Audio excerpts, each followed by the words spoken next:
พี่น้องปันแห้งด้วยเงาหางเสียงแรงสายฟ้าแหลวันลาวเมืองในกูเซากูก็มาสูงค่า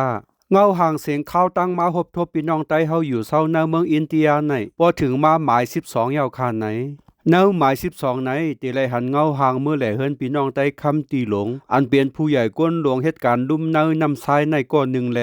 ตีกว่าแอวแหลเล่าลือเศร้าตีนำใจเฮงอำนั้นนำลังอันไหลลงกว่าถึงเมืองปู่เต้ออำนั้นเมืองปู่เฒ่าอำนั้นเมืองปู่ตาโอนั่นอยู่อ้อ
พี่น้องเซาเฮิรนก็เป็นอันทรงแขกซุมแขกพี่น้องใต้เต้ๆรองการพลาตลาการดีกู้สู่ก็คัดเจอเฮ็ดเต้ๆไลฮู้ว่าพี่นางเซาเฮิรนในยามเมื่อฮอดถึงเมืองใต้ปอดห้องมาว่าในอยู่ยาว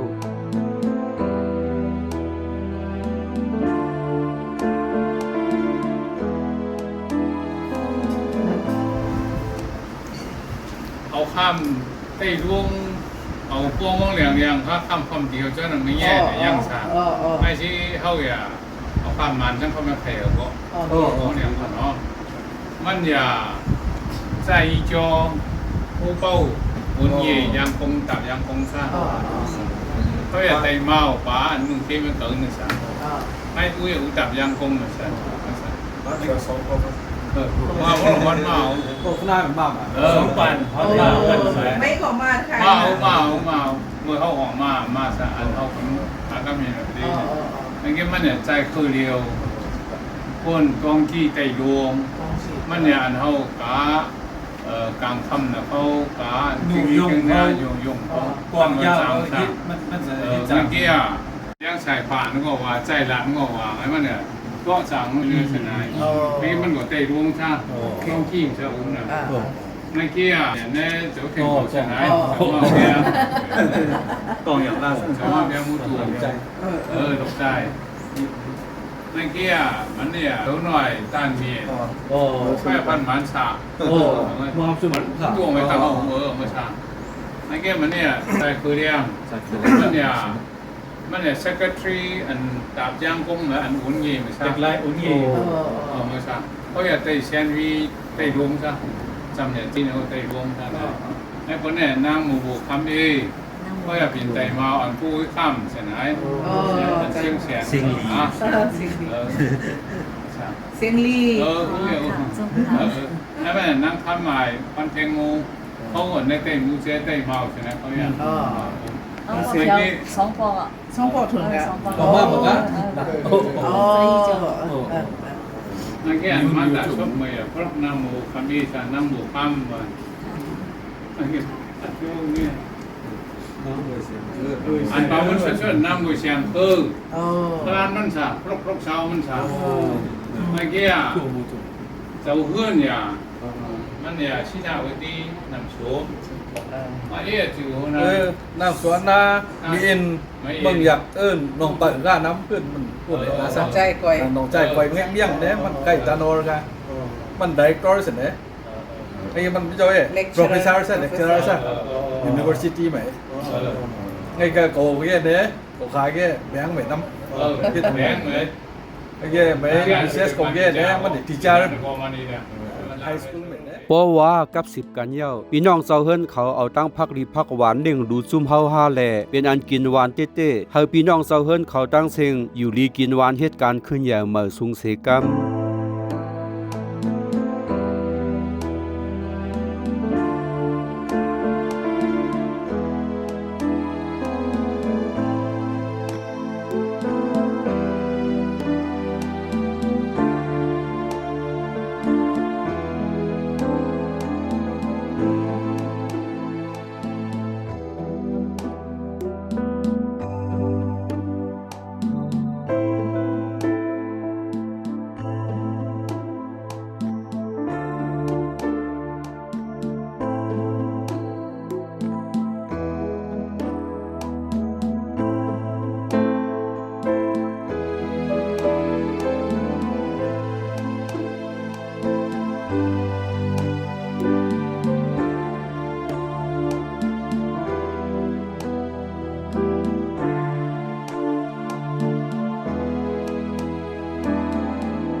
ใต้กูพันกงงคือหมาย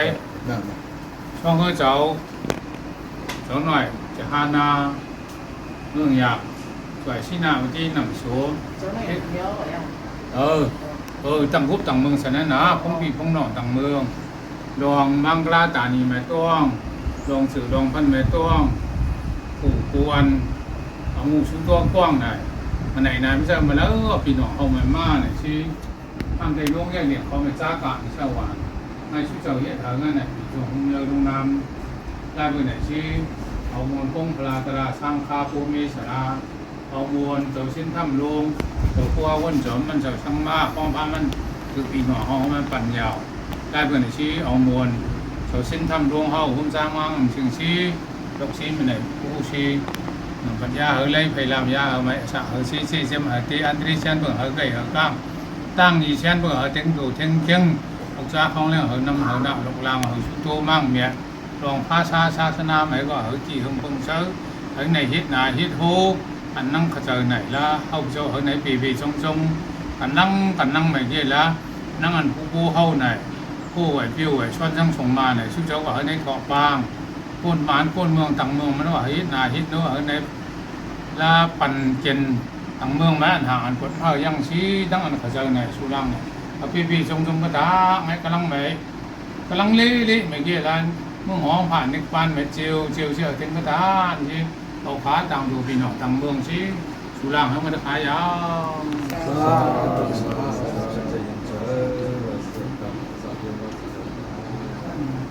ปอลุงสนวยตันเสียงปันพรดีพี่น้องเซาเฮิรนอันได้เลี้ยงดูดุมลาเฮาปอเตรียมทนนั้นเย้าเฮา10ข้าวตั้งกว่าแทงตี1อยู่อ้อ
อันพี่น้องเฮาเลยหันอยู่ยามเดียวในห้องว่านำหกในเสจอมผังนำนั่นเตเลยหันกองหมักหินมีตั้งนำเตียวเมื่อทุบเมื่ออิดเย้าเฮ็ดแคบอันเสืออันมุงเคิงใจตื้อเฮือนเจนนั่นอยู่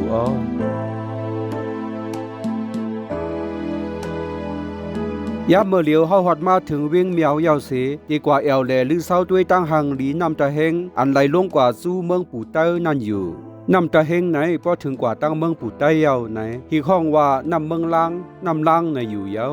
นำล้างอันว่าไหนเป็นเสียงออกพี่น้องใต้คำตีหลงเฮาเสย้อนว่าโหนำลูกตั้งลอยนำแข็งปุ่นมามันกัดล้างหนาแลสั่งห้องว่านำล้างในอยู่เยาป่านำเมืองล้างในเป็นอันกินหวานเต้ๆอำเหมือนปลาต่างตีว่าในอยู่เพราะว่านั้นก็แรงสายฟ้ากว่าคุกสะไลเมื่อไลเมื่อไถเงาปล่อยกองมูหลงที่เมืองปู่ใต้นั้นไลเมื่อกินปลานำเกียวปลานำเมืองล้างแลเป็นอันกินหวานเต้หนังว่า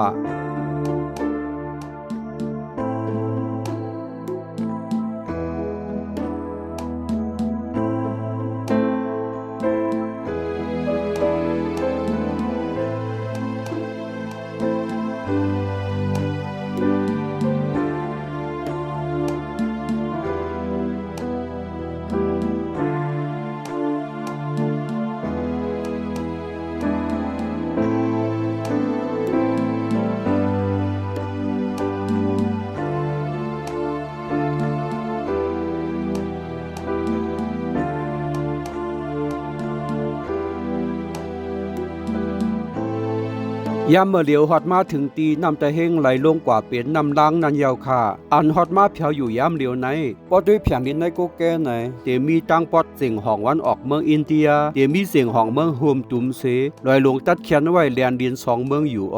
เฮาฮอดมาถึงตีลือตีเศร้าตีมุงเยี่ยมด้วยตั้งหังหลีน้ำเกไหลลงกว่าสู้น้ำเกียวเมืองใต้คำตีหลงเมืองปู่ใต้นันยาวค่ะ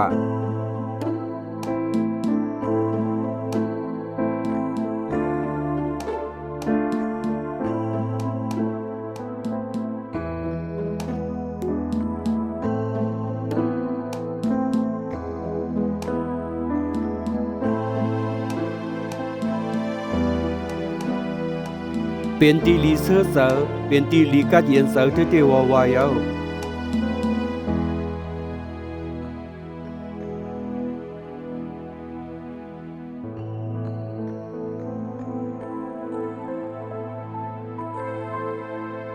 นำเกณฑ์ในลูกตีนาวเมืองใต้คำตีหลงอรุณาชาในเสไหลลงกว่าสู่เมืองใต้คำตีหลงเมืองปู่เต้ออำนั้นเมืองปู่เท่าอำนั้นเมืองปู่ตาโอในแลเกเลยว่านำเกเหลียวอยู่2เมืองเป็น2ซื้อไว้นั่นคานาน้ำลางอันเตบ่ไหลลงกันในกับเพียวก็ที่เมืองปู่ตาโอเมืองปู่เท่านั่นเข้าเป็นเมืองคำตีอยู่เก่าคานั่นจะเป็นนาลินอรุณาชาตั้งบนจะเป็นนาลินเมืองคำตีหลวงอันเข้าอันเมืองปู่เท่าอันเข้ายำไถในพี่น้องเขานั่นเข้า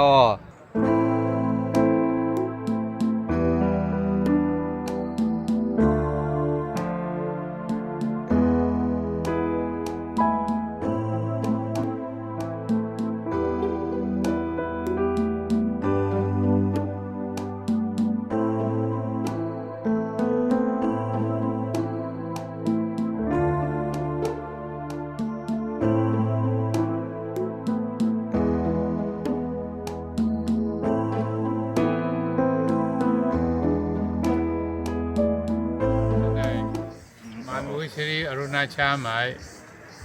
เมืองหมานเมียงในเมืองเชียงโขเขาปีชีเดสอบมาแม่น้ำไม่ตุ่มกันชีดอกเมืองใต้แม่มาปีหนองเขาให้ผมตัวหนองชากันตะขาน้ำออกคือไงไม่มาไงเที่ยวมุนซื่อๆกันตะขาน้ำ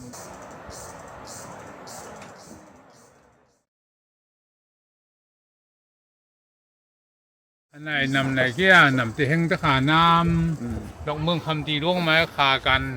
ป้าคำตีร่วงเขาเกี้ยนำล่างป้าแม่ก็เปี้ยนำตีเฮงตะขาน้ำไอ้เกี้ยละอันไหนเกี้ยแล้วนำเด็ดเขาเขาไปเจอน้องไงอย่าปืนน้ำผู้ตะขาน้ำไงแล้วเขื่องแล้วเท่งเจอแล้วอ้อเจอลงตะขาน้ำแล้วป่านหนึ่งแล้วทำไมเขาเมียนมาเลี้ยกี้แล้วถ้าขอบเจอช่วมเจอกันนุ่งที่ขายเอาสาธุสาธุสาธุ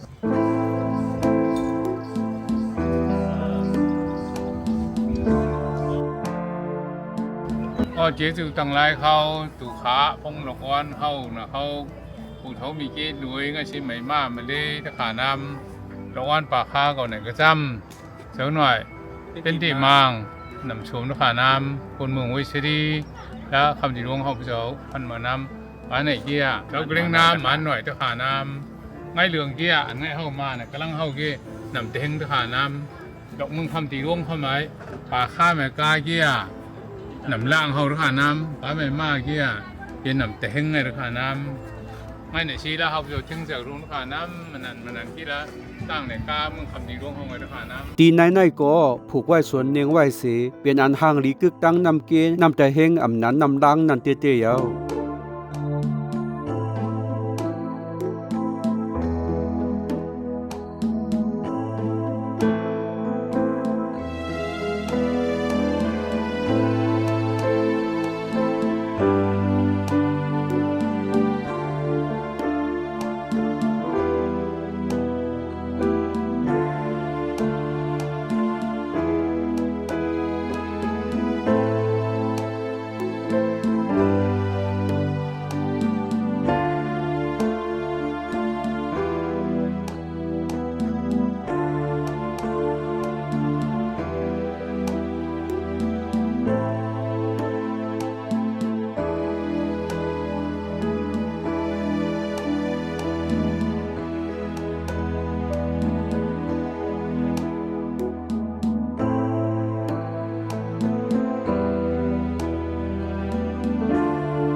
ช่างไหนเฮียเข้าไหมผมรีผมลาวเขาเกี่ยวคนเมืองวิเศษที่อ้วนเจ้าหน้าต้มน้ำชนข้าน้ำผู้เขาเกี่ยตังเมืองอุ้ยข้ามเชียงเสียนรองเมืองไว้ที่ไทยไงข้าน้ำดอกว่าจากกรมนุข้าน้ำไม่ถึงกะไปที่กันน้ำไปเขาจะเอาผู้คนเยอะเมื่อช่วงไหนผมรู้กันกล้ากันมากันพิ้วเชื่อมูลกันที่ขาก็เมาลงเวสลีเมาลงแซนวีมาลงแซนวีค่ะ เมาลงเวสลี มาลงเวสลี ได้เป็นนักร้องเพลงเวสลี